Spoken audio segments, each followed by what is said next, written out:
Hi friends, ಎಲ್ಲರಿಗೂ ನಮಸ್ಕಾರ. Welcome back to our channel.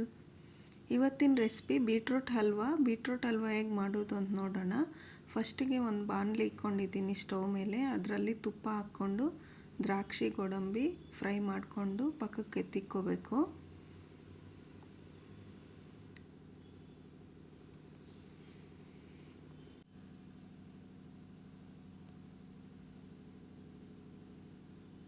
ಇವಾಗ ಅದೇ ತುಪ್ಪದಲ್ಲಿ ಬೀಟ್ರೋಟ್ನ ತುರುಬಿ ಇಟ್ಕೊಂಡಿರೋದನ್ನ ಹಾಕ್ಬಿಟ್ಟು ಫ್ರೈ ಮಾಡ್ಕೋಬೇಕು. ಒಂದು 5 ಮಿನಿಟ್ಸ್ ಅಷ್ಟು ಫ್ರೈ ಮಾಡ್ಕೋಬೇಕು.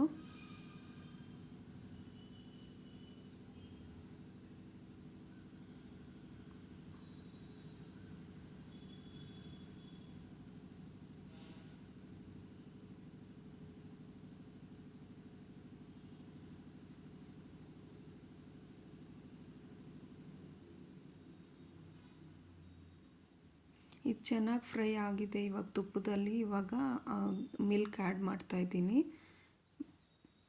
ಮಿಲ್ಕಲ್ಲಿ ಚೆನ್ನಾಗಿ ಬಾಯ್ಲ್ ಆಗಬೇಕು ಬೀಟ್ರೋಟು.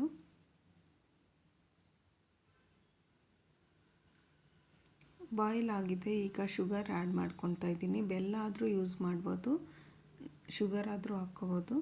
ಇದೇ ಪ್ಲೇಸಲ್ಲಿ ಖೋವಾನು ಹಾಕ್ಕೋಬೋದು. ಶುಗರ್ ಆ್ಯಡ್ ಮಾಡಿದ್ದಾದಮೇಲೆ ಇವಾಗ ಡ್ರೈ ಫ್ರೂಟ್ಸ್ ಆ್ಯಡ್ ಮಾಡ್ತಾಯಿದ್ದೀನಿ. ಬೀಟ್ರೋಟ್ ಹಲ್ವಾ ರೆಡಿ ಆಯಿತು. ನಿಮಗೆಲ್ಲ ಇಷ್ಟ ಆದರೆ ಲೈಕ್ ಮಾಡಿ, ಶೇರ್ ಮಾಡಿ, ಕಮೆಂಟ್ ಮಾಡಿ. Thank you.